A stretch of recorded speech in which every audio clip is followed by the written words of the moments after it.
Welcome to Out of My Mouth, the program where raw thoughts meet unfiltered conversations. Join us as we dive into the depths of human experience, where we share stories, perspectives, and insights that just might challenge the status quo. Get ready to laugh, cry, and ponder the world around you like never before. This is Out of My Mouth.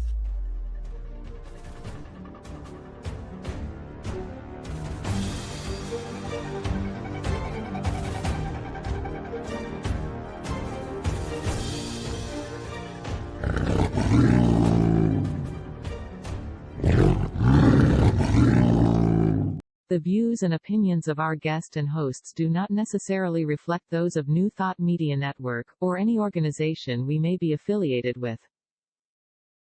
Here at New Thought Media Network, we welcome freedom of speech and courageous conversations. There are many topics that can be difficult to navigate. Challenging the status quo and engaging in lively debate is important to expanding our understanding of one another, and life in general.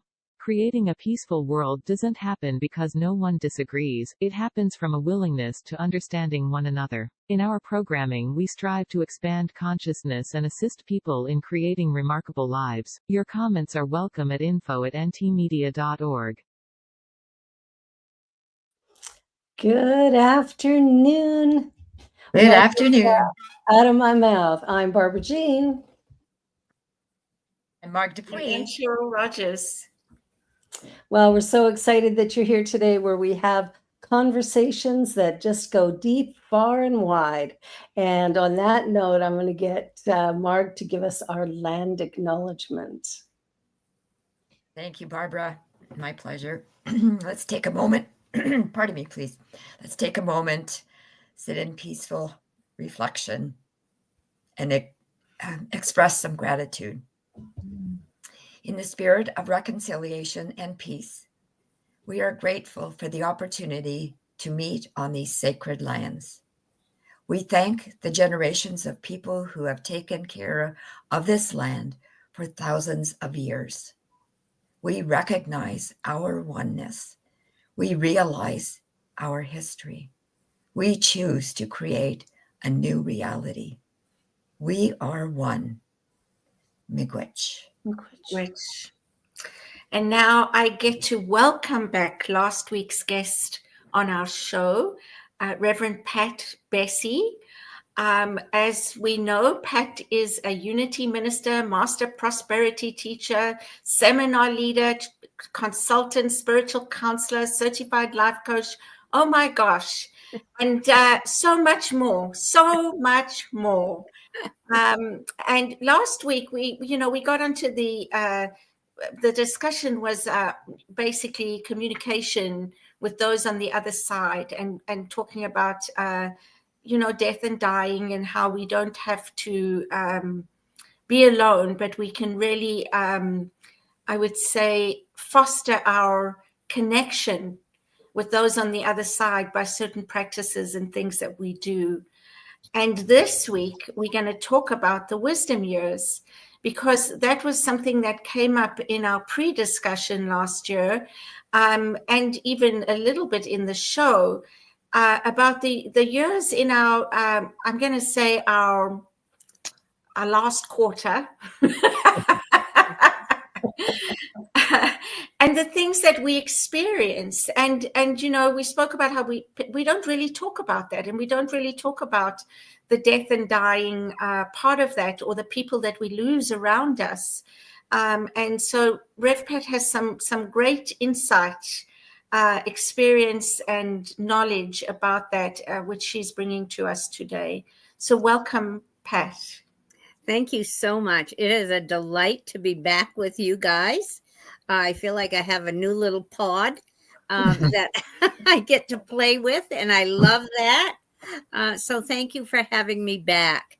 Mm-hmm. And you were saying something to the effect of me being an expert in this field. Well, I'm not sure I'm an expert, but I do know that I'm here.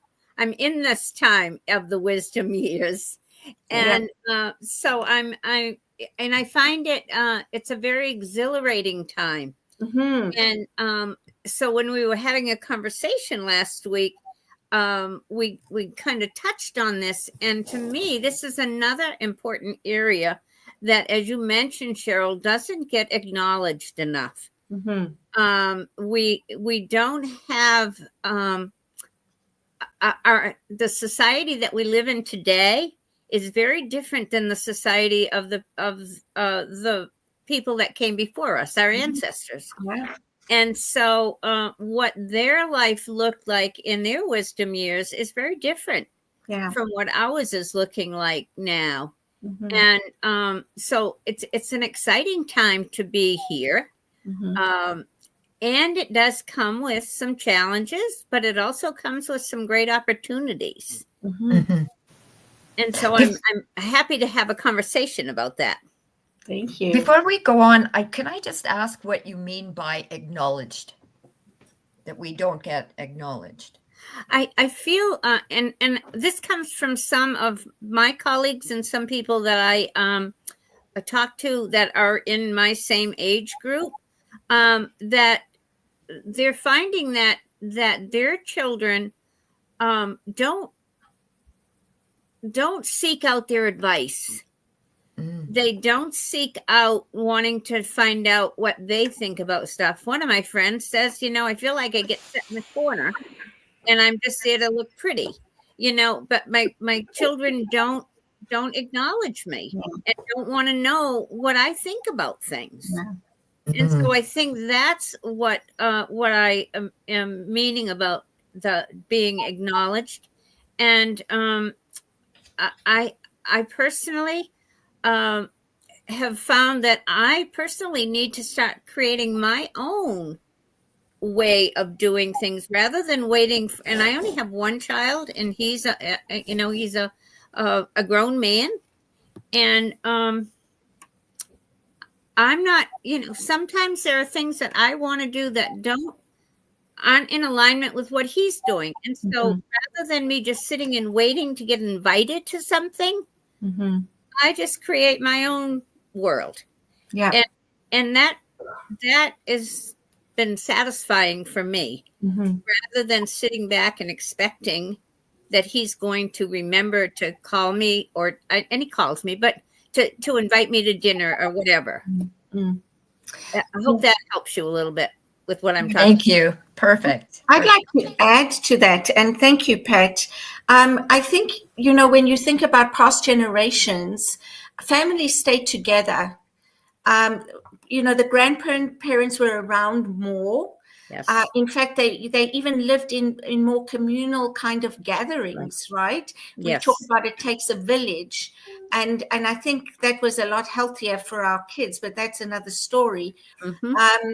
But I think the other way of that is we've become so singular, so sort of separated in our little pods, if I may. And so the kids become too busy. They don't mean to not contact us, but they're just so busy. And then after 2 weeks, it's like, oh God, I better phone my mom, or you know what I mean? Yes. So I think that's a part of it as well. And I think that you're wise when you say, we have to move on with our lives and do what brings us pleasure, enjoyment, and joy. Exactly. And not only are our children too busy, and our grandchildren, if we have them, but at this stage of my life, and for many of us, we're leading full lives as well. So it's both and, and so and I'm grateful that I am in a position health-wise that I can keep being productive and doing the things that mean a lot to me. And my mom lived to be 97. And so I look at that and think, well, I've got some years left. And so I want to fulfill them in with whatever it is that brings me alive now. And so this to me is kind of like, it's almost like the breaking out years when when I can really step into who I came here to be and not worry about what people are going to think. Mhm. I think That's there's a freedom that comes with this. Mhm. I agree with you. I think these more senior years are actually the best years yet.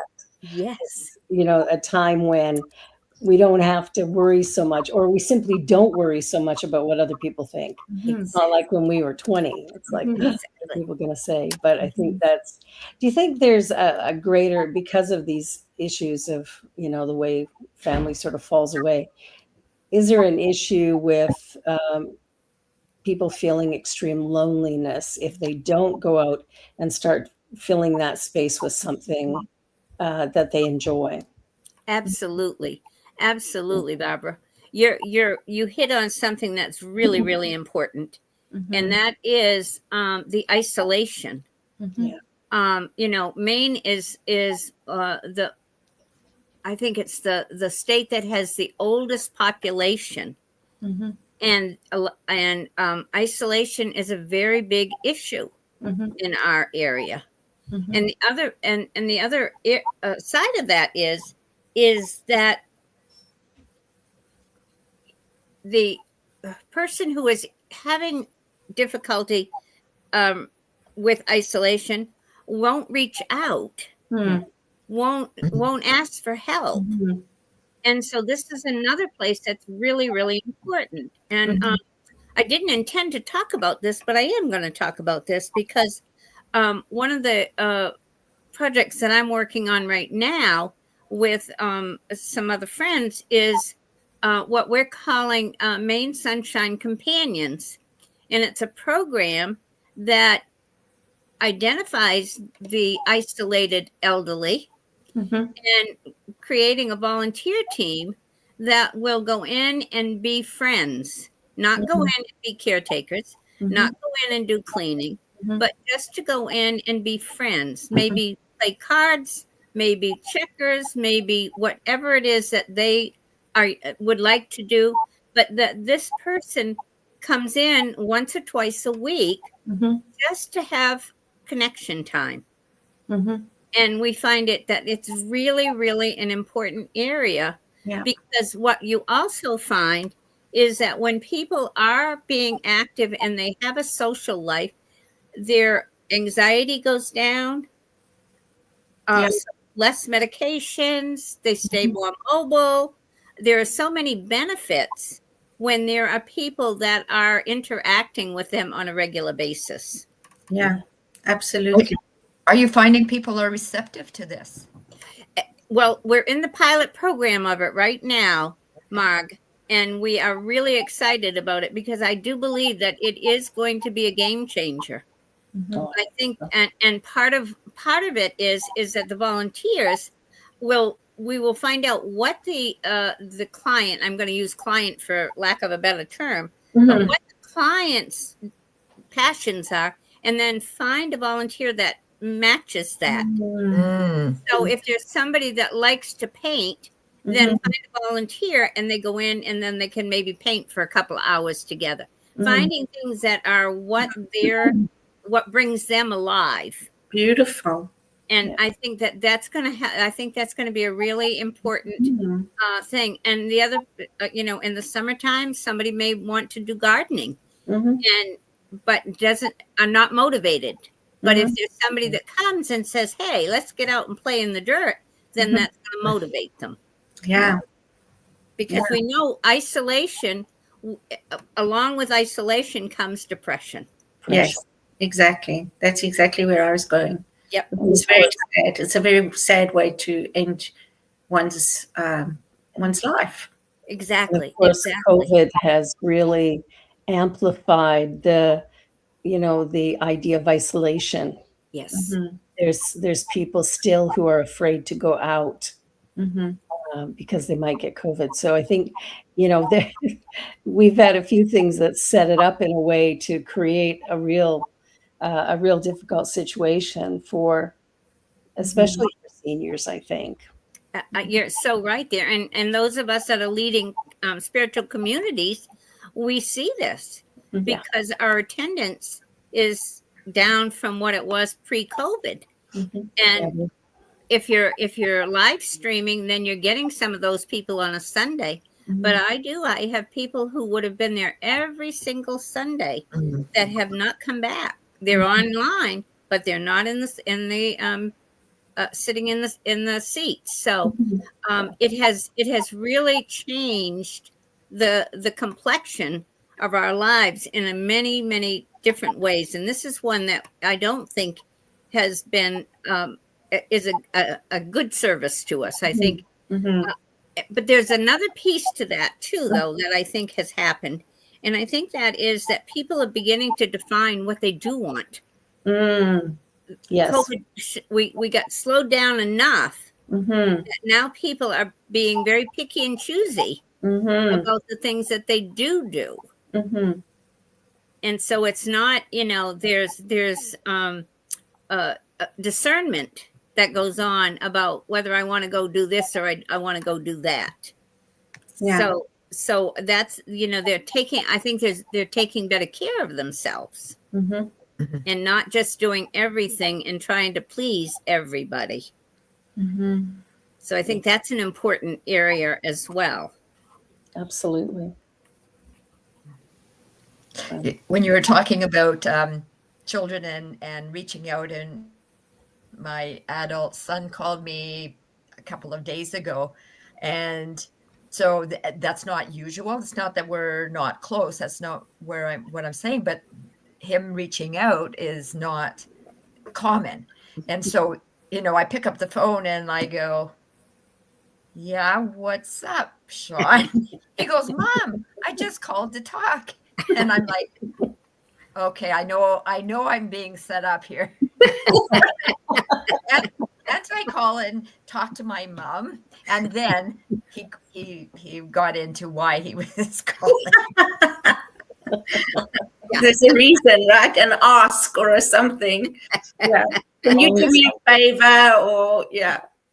Actually, he was providing me with some information, which was cool. But I was just relating to and laughing at what had just happened. And I agree with what you said, I think, Cheryl, and perhaps Pat too, that if I want to spend time with my children, most often I need to reach out to them.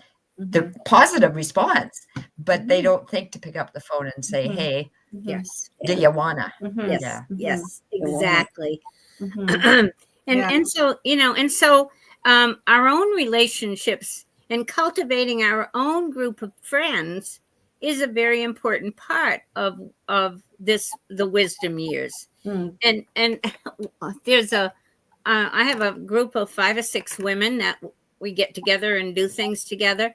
And the other thing that we talked about was if there was some way that we could have some kind of communal living where where there is a central living room kitchen area, but everybody had their own pods for their own living space. Because here we are, all of us maintaining homes for one person. Yeah. No, I mean, it's so the contractors and architects got to get on board with the senior. The wisdom years are the time when more and more people are going to be moving into the wisdom years because of the population. Yeah. And so they need to be, instead of making these high rises, they got to make these low rises, but have them so that you can have your own little place, but you're in a group with other people. Absolutely. In community. Yeah. Yes. Yeah. Beautiful.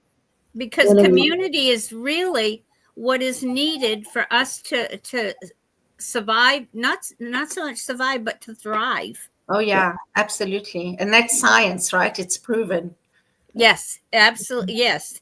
There is so much data out there now on the importance of community and connection. One of my congregants just joined a seniors group in her area, and she's doing line dancing. She just Yes. retired last year. She's very young still. Mhm. And so she's line dancing, and she said, oh, they have pickleball, they have all kinds of things. Mhm. And it never occurred to me to join a seniors club. Mhm. I don't feel like I'm old, right? Like it's like we get caught in this place where it's like, okay, yes, I'm a senior, but I don't really feel like one.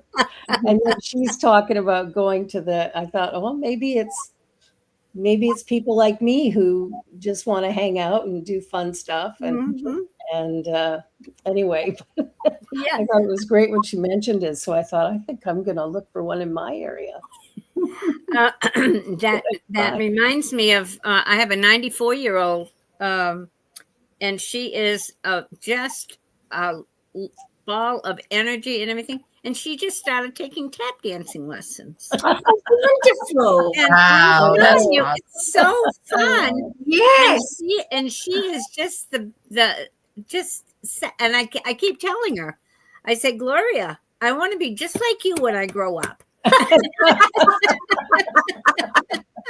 That's wonderful. But she's got, she's alone, and yet she is so involved and loves people, loves to talk, and she makes friends wherever she goes. Mhm. And that's, she just have her ministry is a smile ministry. Oh, that's She- beautiful. Yes, she loves to smile wherever she goes. And now this is a 94-year-old. Yeah. She's still driving. Wow. Yeah. That's I mean, incredible. so again, this is where we're looking at how different it is today than it was back in, 20 years ago even. Mhm. Mhm. Yeah. And so it's important. And the other thing that comes along with the wisdom years also is there are some areas of my life now where I don't have what I used to have, and it comes in small places where I see, and you may be able to relate to this, but trying to get a cap off a jar that's too tight. Yeah. I don't have the same strength in my arms that I used to have. Yeah. And so sometimes I can find myself getting a little bit frustrated Mhm. because I expect to be able to respond in the same way that I always had. And slowly those things are changing. Yeah. Mhm. And so again, being gentle with myself, Mhm. and just saying, okay, yeah, Mhm. that's the new you now. I can remember, I again remember my mom when she was living with us, and she had arthritis, and I know she was having a lot of pain and stuff. And she would just complain to me about this or that. And I would say, Mom, that may be the new normal now. Mhm. Mhm. And I have to remember that for me. This is the new normal. Mhm. Yeah. What I used to be able to do Yeah. isn't Absolutely. right. Yeah. I have a really funny story that my grandson loves, because we were in Portugal last year, and I've always loved jumping in the waves. I love waves. I don't like going somewhere where it's all nice and calm and quiet. I want to play in the waves, and it was just so beautiful. And he was playing in the waves, and with his mom, and I thought, I'm going to go in and I'm going to play with them. Well, wouldn't you know, I got knocked over. And I couldn't get up. I could not get up. So every time I would try, there would be this wave that would take me and push me back, and take me and push me back. And thank God my daughter-in-law came, she gave me her hand and lifted me up. Well, my grandson he still laughs about that today, loves that story, right? But I realized then, I cannot jump in the waves like I used to. Yes. Yes. Right? And you'd think we'd think about that, but until we actually have to experience Yes. Yes. to really be more aware of it. But what I wanted to say as well, Pat, is I think as well, I mean, all of us in our later years, we actually let go of some things that are not as important anymore. Right? Right. And that's one of the things that I really appreciate about the later years is realizing, you know what, that doesn't matter. It's not serious, Right. you know, and choosing where to put my focus and my energy. And Right. so I think those are wonderful things. Yeah. I agree with you 100%. And I want to say that along with the wisdom years comes a lot of wisdom. Yeah. You know, that's why they're called the wisdom years. Mhm. And so the things that we used to worry so much about, Yeah. and Barbara Jean spoke to that, you know, in our 20s, we were so worried about what people thought. Yeah. We lived our life as chameleons, Mhm. trying to be everything to everybody. Yeah. By this time, it's like, Yeah. who I am is what you get. Yeah. And if that doesn't work for you, oh, so well, you Yeah. know, I'm not going to change. Yeah. And so I think that there is a lot of freedom Mhm. that we finally get when we get to this stage, Yes. because we've lived enough now that we have seen the ups and downs of life, and we see how things do unfold if we're patient enough. Mhm. And so it's like we've weathered enough storms, Mhm. and we know that this one we'll get through this one as well. So I know we're close to a break, and what I would like to do, if everybody's okay when we come back, is talk about the difficulties and the challenges. Yes. You know, like I know that my mom is 80 and her friends are dying around her, Yes. right? And what that's like. And Yes. yeah, I think it's important to have that conversation. I think it is too, because it's also the conversation about what do you want? What Yeah. do you want when it's your time to be? Yeah, exactly. So And I think it's a great one. I think that's wonderful. Yeah, there's more on that. And I'm going to let Barbara Jean, I think, take us into a break. And then we can come back in a couple of minutes and talk about that. What do we want? And how do we communicate that? To our families, yes. Exactly. Before we die, rather than leave a note somewhere. Exactly. Yes. Or don't leave a note. And on that note, you're watching Out of My Mouth on the New Thought Media Network, and we're going to be back in just a moment. So don't go away. New Thought Media Network proudly presents the 2025 season for Nonviolence Meditation Series, January 31st through April 4th. Embrace nonviolence every day with our 64 unique video meditations. Join us at 6 a.m. Mountain Time or watch anytime on our YouTube channel. Featuring a collection of New Thought voices, the 2025 season for Nonviolence Meditation Series. Only on New Thought Media Network, January 31st through April 4th.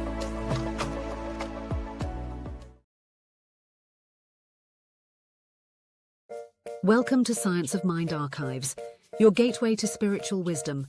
Join us for our grand opening gala. Experience a weekend of inspiration. Enjoy a ribbon-cutting ceremony, a gala dinner and workshops, plus a labyrinth walk and town hall. Connect with a community of seekers. Explore spiritual teachings and resources. Find your path to personal growth.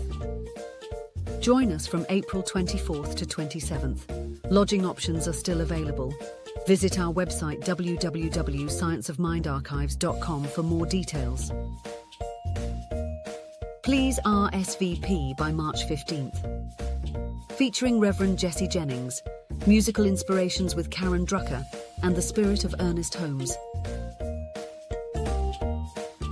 Come celebrate our new home at Unity Village, Lee's Summit, Missouri, and please visit www.scienceofmindarchives.com.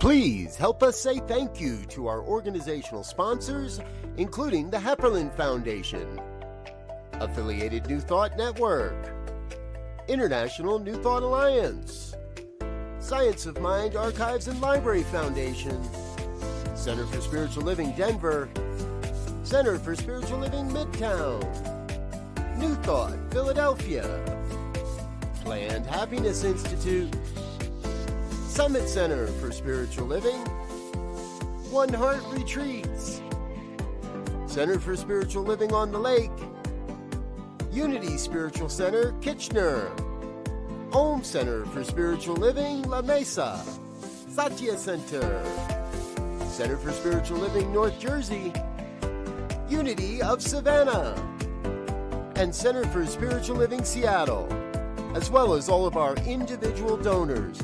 Thank you for making New Thought Media Network a place to be. Please come be you. And remember, like, share, and subscribe.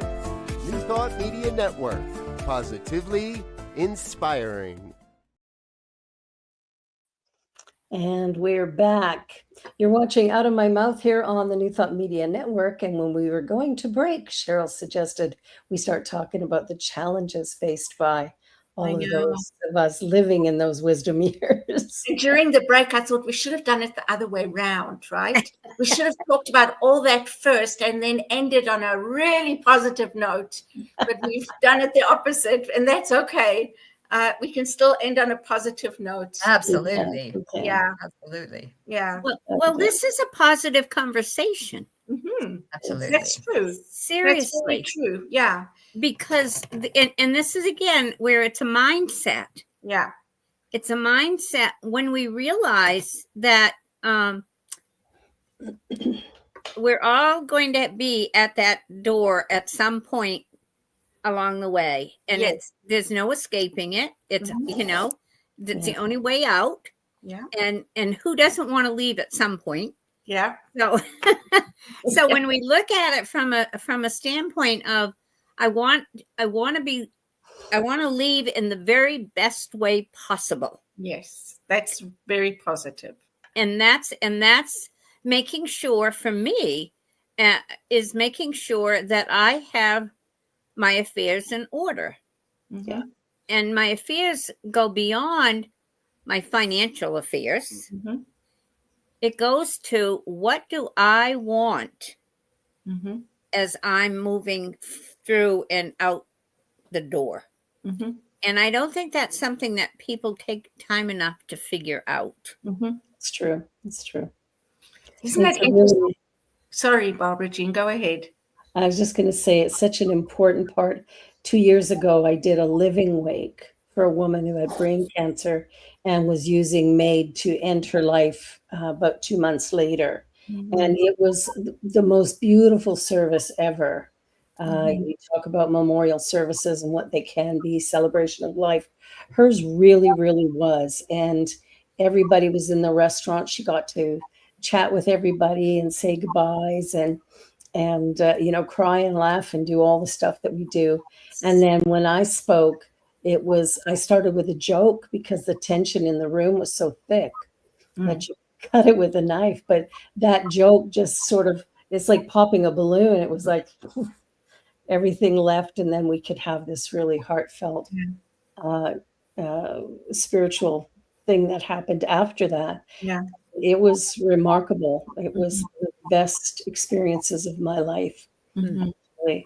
So she was well aware of what she wanted to do and how she wanted to do it. Yes. That's wonderful. Yeah. And I think that we do that backwards too. Yes, me too.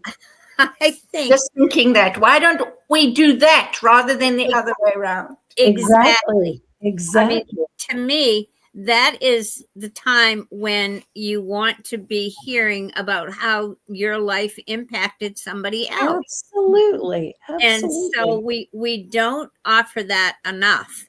Yeah. I know when my husband was in hospice, but he was here at home, people came almost daily that were close to him, and they had their conversations and stuff. And they laughed and they cried and the whole thing. And it was really beautiful because he got to hear how much he had made a difference in people's lives. And so I love what you did there. And I think it's something that, again, we can start turning that around a little bit and making it more of, even if it's not imminent, have times where you just come and just share with Have your friends all come and just share. You know, tell me about what you remember about me. What are the things that you would say if I weren't here about how I impacted you? Tell me now. I want to hear it. You And know? especially because I wouldn't remember anything from the past anyway. Yes. Exactly. But you know, so going back to how do we make these decisions? First of all, I think that it's really, really important to have a advanced directive, Yeah. living will, whatever you want to call it, because again, how you want to what you want around you when you are getting ready to take that journey is really, really important. I was talking to somebody the other day, and they were talking about their mother when she was getting ready to transition. The room was full of people, children, grandchildren, and stuff. And she said it was getting close to the time, and they all left, and she stayed. And she said, I had to clean up the mess. But she said, because they were still unaware, conscious of what was really happening in that room. And I think that's part of the denial, I think, that we go through as well. Yeah. I think it's very hard if we haven't had conversations about death when it actually arrives. People just don't know how to handle it. They don't know what to say, they don't know what to do. Yeah. And so it's so important to have those conversations with your loved ones. Yeah. And know what you want. You know, if I'm in hospice and I'm in a hospice home, you know, I want soft music. I want somebody massaging my feet. You know, I want those kinds of things. And if I'm at home, I want also, if I'm cognitive enough to have people around me, I would like to have some visitors and stuff. So, you know, having those types of conversations is really, really important. Yeah. And you know, even saying, for example, I mean, if we don't get to do it before we go, I want a celebration of my life, Yes. right? I don't want a memorial. I want a celebration. Right. And things like that, right? What's interesting is how we all, what's the word, are so uncomfortable. Yes. You know, somebody says, when I die, and they're like, oh, no, don't talk like that. Yes. Don't talk, right? Like that's going to cause you to die, you know? And that's one of the things that we really need to get over with. And as a society, and I don't know how we do this, but really become more comfortable with talking like that. Right. Well, I think it's part of I think it's part of what we do, Cheryl, in churches, is start to have these little groups, these little meetups where, you know, maybe a luncheon, and just say, come and let's talk about what you want for your end of life, and listen to other people's. Yeah. Because you might hear from them, oh, I want that. Yeah. You know, if you were planning a wedding, you'd have no problem sitting around with people and asking them the things that they did at their wedding that would make more meaningful for you. Yeah. Well, let's do the same thing with death. Right. Absolutely. You know? Yeah. I mean, we can start to make that shift for people. Because I know when my mom, I would say to my mom, and here I was already a minister, and I would say to her, Mom, what do you want when at the end of your life? Oh, you'll know. Well, what's that? You'll know. When I talk to my daughter and husband about my things that I would want or whatever, my daughter piped up and said, well, you're being cremated, so I want your hips. Because I've had hip replacement, so she wants those hips. She says, they won't burn. I want them. That's funny. Yeah, and that's another conversation to have. You know, what do you want done with your body? I was having, again, these are conversations I have, and we were talking about that. Actually, I'm preparing a celebration of life for somebody, and I was talking to her ex-husband, who is really handling all of it. He's just being wonderful. And we were talking about the difference between a funeral or a grave being put in a box and put in the ground, or a cremation, or a green burial. And the first two still have taxes or ecology. The green burial is now one of the most popular because it is the most ecological. And we have a green burial cemetery here, and he was telling me about his sister or somebody that they have a place behind their house where the husband is already buried, and she's going to be buried there, and it's going to be a green burial. Wow. So, but having these conversations and not being morbid, this is just another phase of life. Exactly. And I think when we have a belief that there's more beyond this, those conversations aren't as scary. They're easier for sure. Yeah. It's because they're fear driven. If you believe that they're that this is all there is. Yeah. And so when we have a belief that there's more beyond this, I think it's easier for us to at least have these kinds of conversations. Yeah, absolutely. I have two comments. One is, I think there should be a document, because you just said, okay, do you want somebody to be massaging your feet? Or I wouldn't have even thought of that. So I think there needs to be a book. There actually is, Mark, and it's called the five invitations, I think, or the 5 wishes. Five wishes. And you can get it online, and it walks you through all of the different steps of preparation. Cool. Thank you. Yes. Thank you. And there is another book that I have, and it's a big binder, and in it is where you put all of your important papers. You put, any titles to vehicles, any mortgage papers, anything like that. So it's all in one book. So whoever is being left to take care of your affairs has everything at their fingertips. Perfect.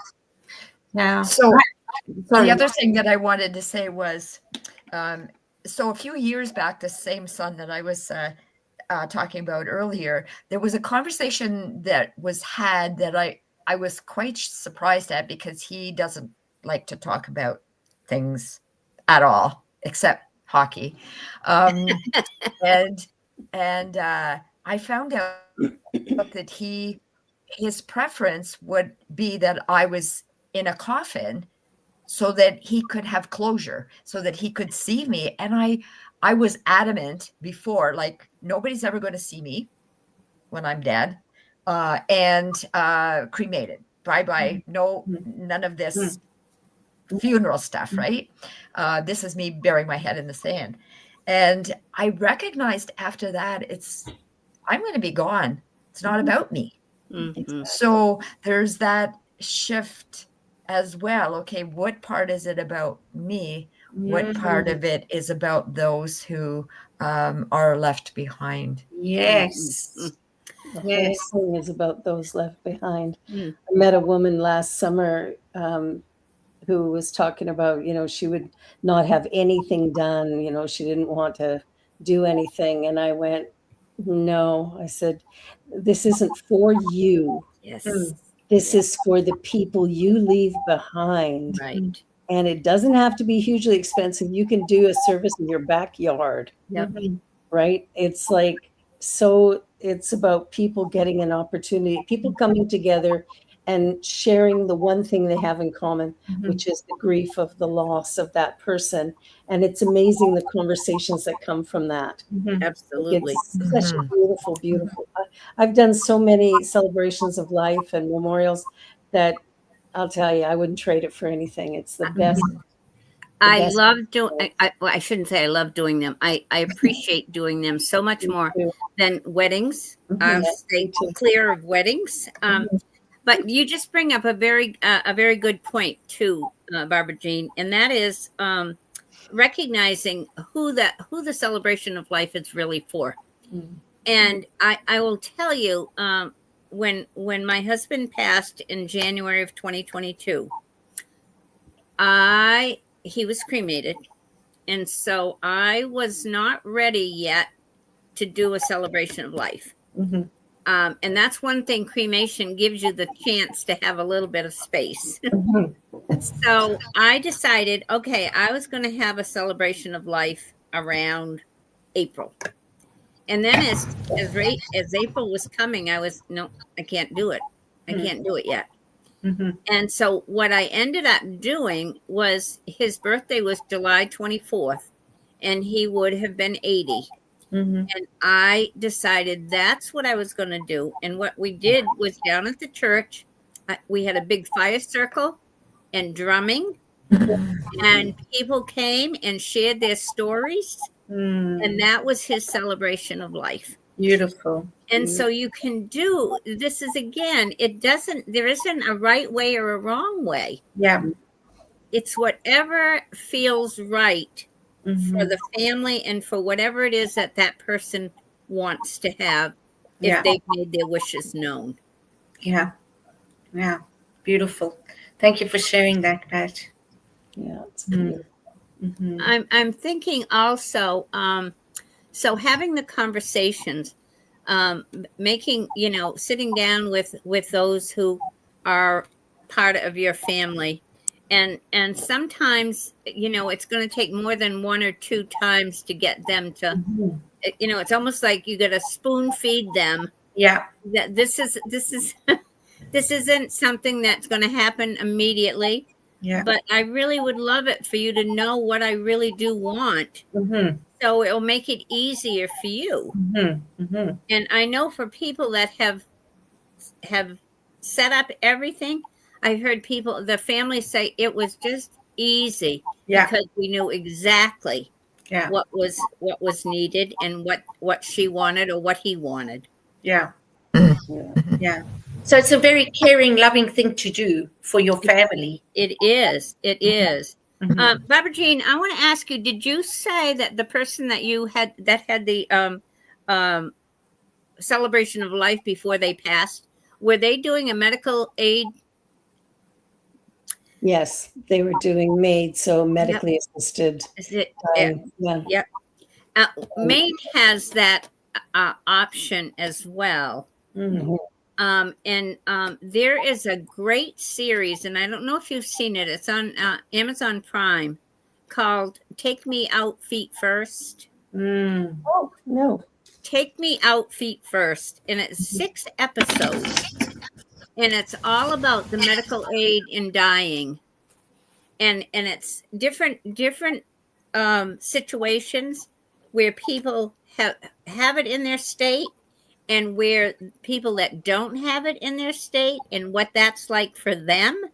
It's a very good series. And again, this would be something that would be a conversation. It's there. The segments are less than an hour, 45 minutes. But there it is. It's so well done. And it's so clear about what is needed if you're going to take that, if you're eligible for that particular situation. Yeah. Thank you for that. That's awesome. Yeah. Yes. Yeah. Great. Great for our. We were all so inspired by what you just said. 3 of our heads turned right down. Yeah, exactly. I don't want to forget that. It really is truly a great series. And again, it's and I've been with people who have made that decision, with people who are the survivors of somebody that made that decision. And as hard as it was for them to have that be what was going to happen, they also could see how valuable it was because they really did get the time to spend with that person. Yeah. And quality time while that person was still very much here. Mm-hmm. Yeah. Because oftentimes, by the time that somebody gets to visit, if they lived for not in the same area, by the time they get to see somebody, they may have already gone into a coma or whatever. Mm-hmm. With this, there was, it was, they were able to have that visit and do their closure. Yeah. Beautiful. Yeah. Yeah. Yeah, it's interesting that we've, always done this for our pets, Yes. but it's never occurred to us to do this for Yeah. people that Yeah. are terminal and suffering immensely. Exactly. Yeah. Great that they can have that now. I just think that's beautiful. And we do it for our pets because we want humanely. Yes.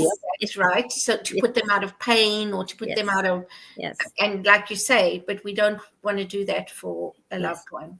When this documentary was created, and I'm not sure if it's been in the last couple of years or whatever, but there were 11 states that in the United States that had the policy or the right to do that. Mm-hmm. And what the person who was doing the documentary said, that out of all of the medications that were given, only about a third of them ever get used. Wow. So that means that you can get the medication, and it's almost like having a safety valve. So that you can, if the pain gets too bad, because that's what it's all about, is keeping them as comfortable as possible, then they've got it.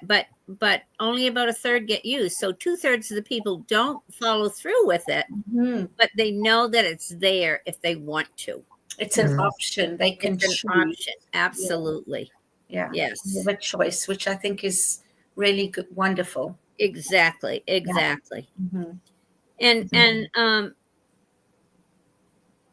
also, and I find this difficult for myself, thinking about, well, one of the things that my husband and I did, because we knew that he was having some health challenges, and so we took a weekend and we went off by ourselves, and we each wrote our own obituary. And the reason that I wanted to do that was because he and I didn't get together until later in life. And I wanted to make sure that the things that he would want to have said about him were there.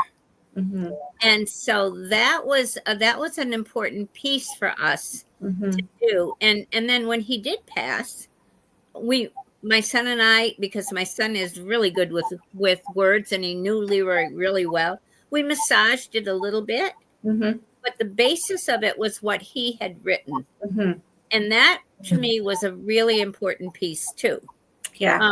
Because I didn't have dates and places where he would have wanted people to know. I mean, he was career military, and the things that were important to him, I wanted in there. Yeah. So that's another really, I mean, again, you can have, in our churches, we can have these little workshops. Absolutely. Where you come and, let's write our obituaries. Yeah. Because it doesn't mean anything other than it gives us a starting point to what, and helping our families to make sure that who we are and what we want people to know about us is said. Yeah. Yeah. And I think that's it's for that reason. And I think it's a wonderful reflection exercise. Yes. Right. Yes. Because we got the chance to talk about some of those things, and he got to talk about some of the things that he laughed about, some of the things that happened. So it was a time for us to really do a life review. Yeah. And that can be quite fun because you end up sharing details that, your family didn't even know about you. Exactly. And that's, my husband and I were doing something like that the other day. And I was just sharing a whole bunch of memories that I had as a child, because it's easy to talk about, oh, this terrible thing happened. Right. How often do we talk about this wonderful thing Right. happened? Right. Mhm. Yes. We Yes. would have these giant water fights in the house. Mom would join in even. Oh, We What a would- wonderful mom. yeah. I would never allow that, not in a million years, but she did. It was the most fun of all. You Oh, know, wow. running around with buckets of water or the spray Good hose for from the her. kitchen sink. My brother one day went outside and grabbed the hose from outside. Wow. Wow. I don't think I could have even allowed that if I was the mom. Yeah, I don't know. I know I wouldn't have. But I think it's wonderful when moms can actually let go of all Yes. that stuff and Oh Yes. just my gosh! have Yeah. fun with their kids, right? Exactly. Yeah. Ex- I Yep. said to Kevin the other day, I said, why do we have to mold kids a certain way? Because Right. that's what we're doing. Exactly. Why Yes, can't we it is. just Mistake. let them be themselves Yeah. and, love them for who they are? Exactly. Exactly. Yeah. Yeah. Oh, that's just a whole other can of worms, Cheryl. I think we could Yeah. have a whole conversation on that because Absolutely, because some people are going to be like, no, they need discipline, right? And because Kevin's like a discipline, I'm like, that's old school. You got to let go of that now. Yeah. Well, they don't need that. Absolutely. Yeah. They need Yeah, to there's a find their own balancing act. rhythm. Yeah, yeah, yeah. Yeah. Oh my gosh, it is. But, and that's another thing, though, as well, is that, a lot of people or religions keep kids away from Yeah. Oh. death and dying and funerals and Yes. Yes. and I think Mistake. that's one of the reasons we're not comfortable with it. Right. Yeah. Right. Right. So it's important to include kids. Exactly. I'm gonna pivot a little bit because this is a really important piece too. And that is if you do have somebody that you're caring for and you can see that they're slipping, Mm-hmm. it is best for you to reach out to hospice. Mm-hmm. Hospice you don't have to be in your last weeks of life to get on hospice. Okay. And the reason that it's important to have hospice in early Mm-hmm. is because they can provide you with an awful lot of things that you might need as things start to go downhill. Okay. And they will get them to you just like that. Wow.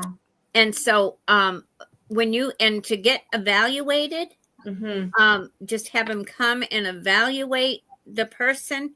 Mm-hmm. And for my mom, we didn't think she was anywhere near hospice, Mm-hmm. but somebody told me to do that. Mm-hmm. And the reason that she got accepted into hospice was because she was losing weight. Mm-hmm. And I can't tell you the number of arguments that we had Mhm. because I wanted her to eat more. Mm-hmm. And when hospice came on board and she was still living at home, they would come once a week and check on her. Nothing big, but they were there Mm-hmm. if you needed them. And they told me when they start to slow down on eating, it's their bodies starting to shut down. Mm-hmm. So let them eat what they want. Don't try to force them. Right. And boy, if I had known that ahead of time, Mm-hmm. I would have saved us a lot of arguments. Oh, Certainly would. Well, we've come That's today. What was that, honey? I was just going to say we're coming to the end of our time. I know. So, what is one thing that you would really love people to take away from this conversation? Don't fear death. Yes. It's just a crossing into the next room. There you go. Nobody dies. yeah. This is just a vehicle. Exactly. We just got this costume on. We're going to lay it down and we're going to continue. Thank you so Absolutely. much, Pat. Closer than when they're here in physical body. That's Yeah, true. absolutely. It's been So wonderful. So grateful, Reverend Pat, that you could be here with us. Thank you. Cheryl and Marg, love working with you. Yeah, me too. Thank you, ladies. Likewise, Barbara. Yeah, and This has been And good. Deja. And Deja. Deja in the background, and doing all the hard Maple, work. our producers, Deja and Maple. Yeah. Thank you, thank you. and like, share, and subscribe. Subscribe. And You'll be we'll watching see Out of you. My Mouth on the New Thought Media Network. You See you next guys are the week. best. See you next time. Thank you, Reverend Pat. Bye, everybody. Next week. Bye. Bye.